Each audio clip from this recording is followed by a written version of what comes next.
Picture yourself standing on the edge of a river, its waters turbulent and restless. Across the way, you see people trying to navigate the relentless current. Some are fiercely determined, battling the waves with all their might, inching closer to the distant shore. Others, however, flounder aimlessly, making no real effort to swim or find a solution. Your compassionate nature urges you to act, to throw them a rope, to wade into the water, to do whatever it takes to save them from being swept away. But as you continue to help, something begins to gnaw at you, a subtle, unsettling realization. Some of these individuals, despite your efforts, aren't trying at all.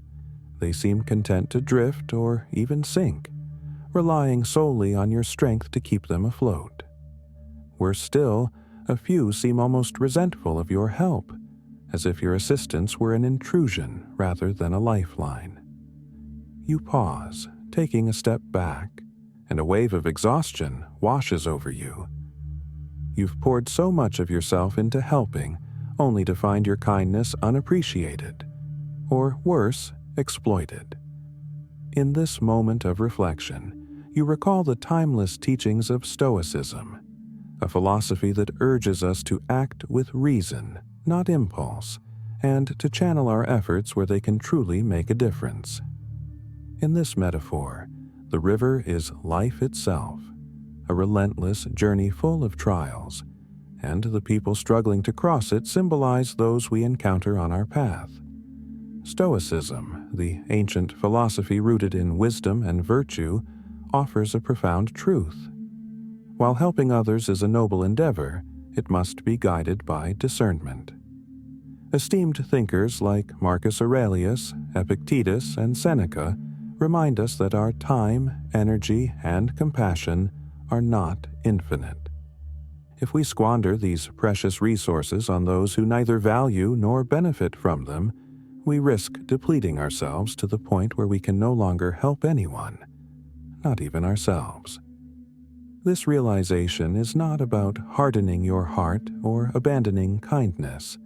It's about learning to protect it. Some individuals, despite your best intentions, will drain your spirit, disregard your efforts, or even become obstacles to your own well-being. Stoicism teaches that wisdom lies in knowing when to let go, not out of malice, but out of respect for yourself and the natural limits of what you can give. In this video, we'll uncover 8 types of people that Stoic philosophy advises us to approach with caution when it comes to offering help. Recognizing these patterns is not an act of selfishness. It's a necessary step toward preserving your mental clarity and emotional balance. So, let's explore whether your generosity might be misplaced and learn how to redirect it in ways that truly matter. The first type of people we must be cautious about helping are the ungrateful. In Stoic philosophy, gratitude is not merely a fleeting feeling. It is a cornerstone of a harmonious and virtuous life. A grateful person creates a ripple effect of positivity, strengthening the bonds of mutual support and fostering a culture of appreciation. In contrast, the ungrateful sow discord, overlooking the value of what they have and endlessly chasing more without ever finding contentment. Stoicism warns us to tread carefully around such individuals because their ingratitude can leave lasting scars. Imagine extending your hand to help someone, only to be met with cold indifference, dismissive silence, or even scorn for not doing enough. The act of giving, once rooted in kindness, becomes a source of disillusionment. Your generosity, instead of bringing fulfillment, turns into an emotional drain. The Stoic philosopher Marcus Tullius Cicero articulated it best. Gratitude is not only the greatest of virtues, but the parent of all others. Without gratitude, even the noblest acts of kindness lose their significance, becoming hollow gestures. This truth resonates across philosophies and religions. For instance, in the Bible, Jesus healed 10 lepers, yet only one returned to express thanks. His poignant question, "Were not all 10 cleansed? Where are the other 9?" underscores the profound value of gratitude. Even acts as miraculous as healing can feel diminished when they are met with ingratitude. If someone is forgiving and giving as Jesus emphasized the importance of thankfulness, how can we justify pouring our energy into those who consistently fail to appreciate it? The ungrateful do more than simply ignore your efforts. They sap your emotional energy, leaving you frustrated and drained. Their lack of appreciation can make your help feel like an obligation rather than a choice. Think of the coworker who frequently asks for your expertise but never acknowledges your contributions. Or the family member who relies on your financial support without ever showing gratitude, or even attempting to become self-sufficient. These patterns create an imbalance, turning relationships into one-sided struggles.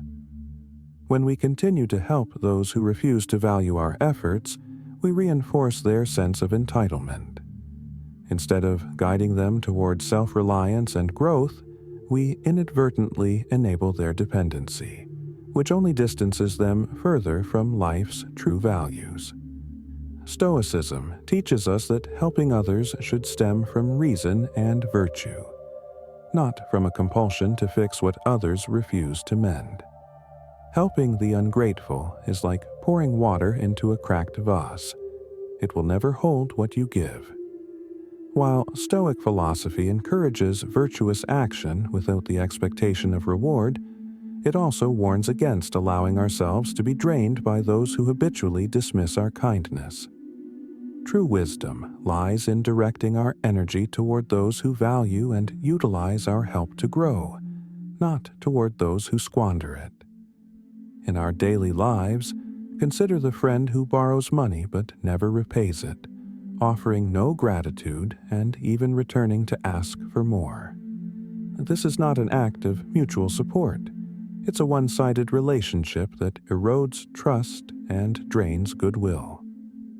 Similarly, in the workplace, an ungrateful colleague may rely on your efforts to complete their tasks but fail to acknowledge your contributions, leaving you overworked and underappreciated. Stoicism invites us to reflect. Should we continue aiding those who take our support for granted, or should we channel our energy toward people who truly value it? By prioritizing the grateful, we uphold the principles of wisdom and virtue, ensuring that our kindness becomes a force for genuine growth rather than a wasted resource. The second type of people we must carefully evaluate before offering help are the lazy. In Stoic philosophy, purposeful action and the mindful use of time are not just guidelines. They are the essence of a well-lived life. Marcus Aurelius, the renowned Stoic emperor, profoundly observed that wasted time is irretrievable, a reminder of the fleeting nature of every moment. It is this sacred value of time that makes aiding the lazy such a misstep. Laziness is more than inactivity. It is a deliberate refusal to engage with life's challenges. Instead of facing obstacles and striving for growth, lazy individuals surrender to inertia, choosing comfort over effort. This not only limits their potential, but unfairly consumes the time and energy of those around them, especially those who genuinely wish to inspire and uplift them. Picture a friend who constantly laments their job or personal struggles during every conversation. They seem trapped, yearning for change. Out of concern, you offer your time, patience, and even thoughtful advice, perhaps suggesting they pursue new skills, apply for better opportunities, or shift their perspective. But weeks or months pass, and you realize they've done nothing. The same complaints echo back to you, unchanged, as though your words never reached them. Why does this happen?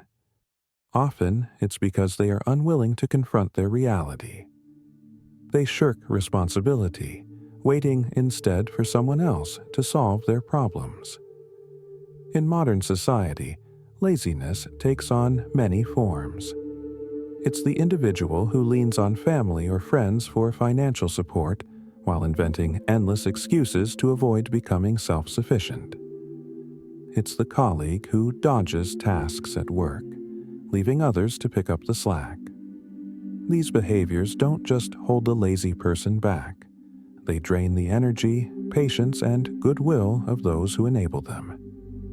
By helping such individuals, we inadvertently reinforce their inertia, pulling them deeper into complacency and further from accountability.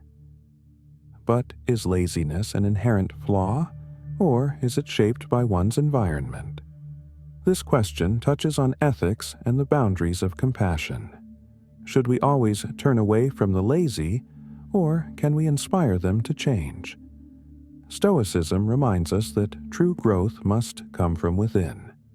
No matter how much we push or pull, a person must take the first step for themselves. Helping someone unwilling to act is like trying to push a car stuck in neutral. No matter your effort, it will not move without its own engine propelling it forward. In personal relationships, a lazy friend often transforms you into their crutch.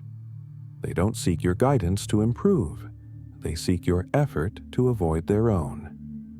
This dynamic not only stunts their growth, but creates an unhealthy cycle of dependency. Similarly, in the workplace, aiding a lazy colleague can disrupt team harmony. Others notice when one person contributes little, and this imbalance breeds resentment. Worse, it encourages the lazy individual to continue their behavior, as they rely on others to carry their weight instead of developing their own discipline. The Stoic philosopher Epictetus reminds us that personal accountability is the foundation of a virtuous life. Each person is responsible for their actions and growth. Helping someone who repeatedly refuses to take initiative is not an act of kindness. It's an act of enabling. By constantly stepping in, we rob them of the opportunity to learn self-reliance and perseverance. Helping the lazy doesn't just waste your time, it devalues it. Reflect on this. Are you investing your energy in someone who values your support? Or are you pouring your efforts into someone who merely takes and never grows? Stoicism teaches us to cherish our time and energy as irreplaceable resources, meant for pursuits that align with reason and virtue. If someone refuses to act despite your help, it may be time to stop, for your time is far too precious to squander. As we transition to the third type of individual, consider this.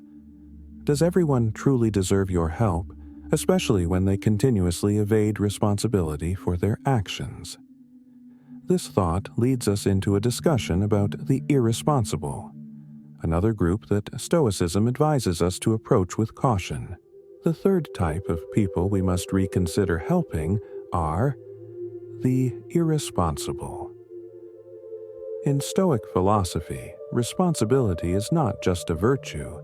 It is a foundation upon which a harmonious life and community are built. Irresponsible individuals are not merely those who fail to complete tasks. They are those who actively avoid accountability, allowing the consequences of their actions to ripple out and harm others. Stoicism warns us that assisting such individuals often proves fruitless, diverting our time, energy, and focus away from our own peace and inner freedom. Irresponsibility is more than a personal flaw. It's a breach of the social contract. Every choice we make affects not only ourselves, but also the broader community.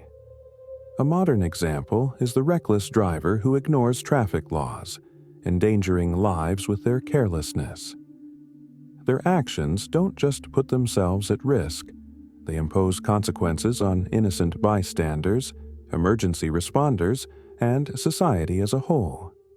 Yet, despite the potential for catastrophe, their behavior is often overlooked, leaving others to bear the burden of their negligence. Stoic teachings remind us to carefully evaluate whom we help. Offering support to someone who refuses to take responsibility only enables their destructive behavior. It does not encourage growth or improvement. Rather, it perpetuates their stagnation and amplifies their harmful impact on others. Irresponsible individuals don't just resist accountability, they weaken the trust and fabric of the communities they inhabit. Consider the example of an irresponsible leader. Leaders hold positions of influence, and when they refuse to acknowledge their mistakes, the consequences are far-reaching. A leader who evades responsibility creates confusion, damages trust, and undermines the morale of their team or organization. Imagine working under a leader who blames others for failures, yet expects unwavering dedication from their employees. How long would such a team remain motivated or united? Without accountability, there can be no genuine progress. Even ancient wisdom highlights the dangers of misplaced generosity. As Jesus advised, "Do not give pearls to swine," emphasizing the futility of offering something valuable to those who will not recognize its worth. Kindness, compassion, and support are life's precious pearls. When we give them to the irresponsible, they are not only squandered but often discarded without appreciation. Assisting the irresponsible is like building a structure on unstable ground. No matter how strong or well-designed the building, it will eventually collapse under the weight of poor decisions and a lack of accountability. Irresponsible individuals fail to learn from their mistakes, and worse, they often drag others into the chaos they create. Stoicism encourages us to act with wisdom and foresight, traits that irresponsible individuals lack. In family relationships, this pattern is all too familiar. Supporting an irresponsible sibling or relative might mean bailing them out of financial trouble time and again, or covering for their repeated bad choices. While your intentions may be noble, your actions inadvertently reinforce their behavior, preventing them from confronting the consequences of their decisions.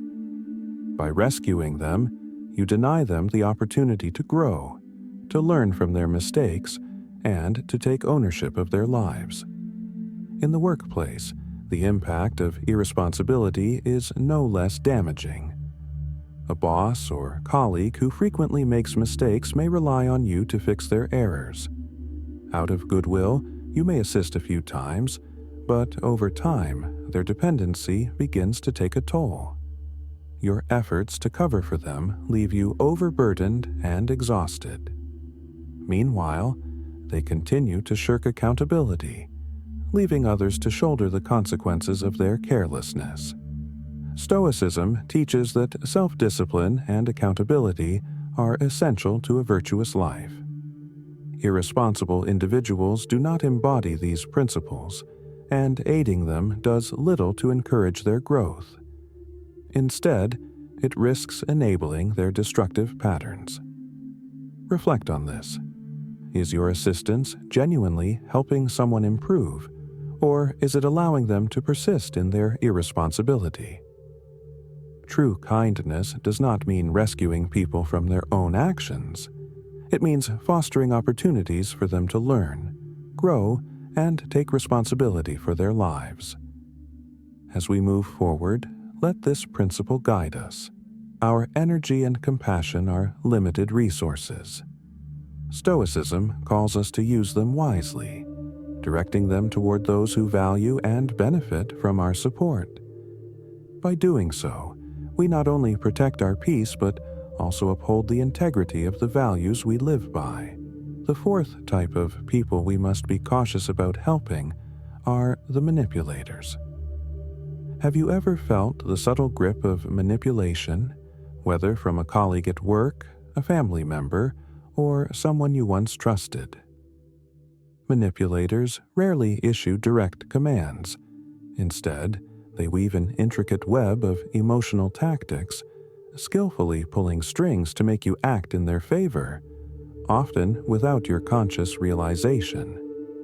Stoic philosophy, rooted in self-discipline and the mastery of our emotions, warns that aiding such individuals can be one of the greatest missteps we make.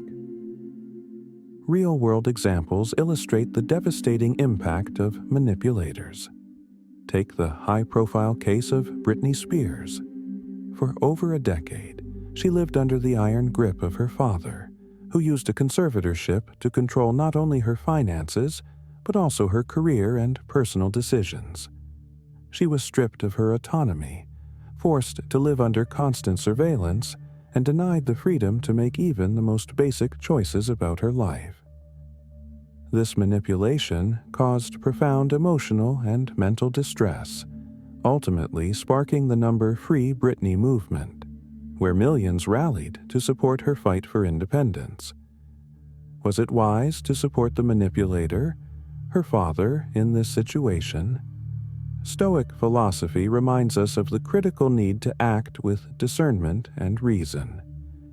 By aiding someone like Britney's father, one would only amplify the manipulator's power while silencing and further victimizing the individual suffering under their control.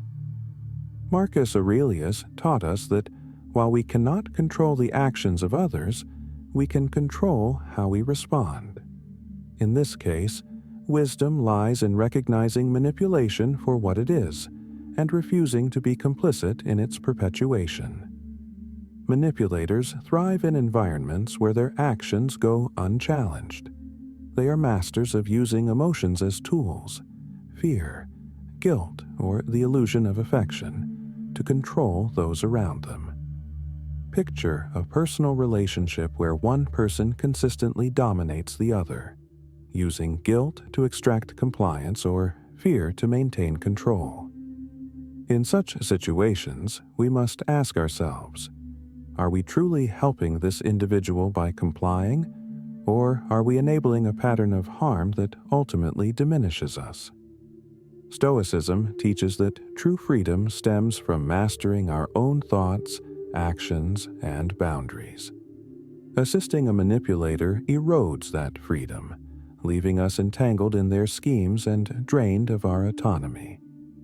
Manipulators disguise their self-serving nature with feigned concern. They twist circumstances to their advantage, creating a narrative that paints them as the victim or the only one capable of solving a problem. Helping a manipulator is like handing a thief the keys to your home. Your generosity becomes a tool for your own exploitation.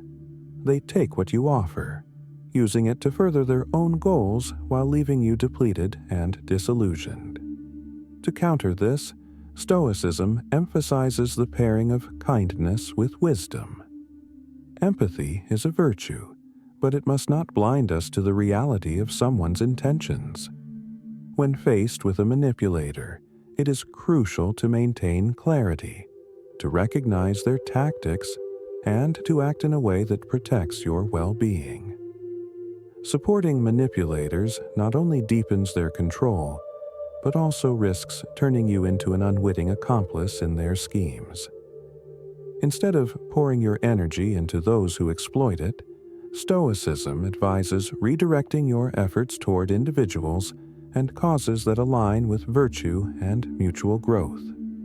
True kindness uplifts both the giver and the receiver, fostering freedom, growth, and understanding. To aid a manipulator, however, is to compromise your integrity and lose sight of your own path to peace and resilience. As we reflect on this, ask yourself, are you empowering someone who seeks to control and manipulate, or are you standing firm in your values, ensuring your actions lead to positive outcomes? Stoicism reminds us to choose the latter, preserving both our freedom and our dignity. As we've explored, Stoic philosophy provides invaluable guidance on whom we should and shouldn't help to preserve our peace and uphold our values. We've delved into several types of individuals, those who drain our energy, exploit our kindness, or resist personal growth. But there's still more to uncover. In the next part, we'll reveal even more thought-provoking insights about the types of people Stoicism advises us to approach with caution. You won't want to miss it. Stay tuned, and let's continue this journey together.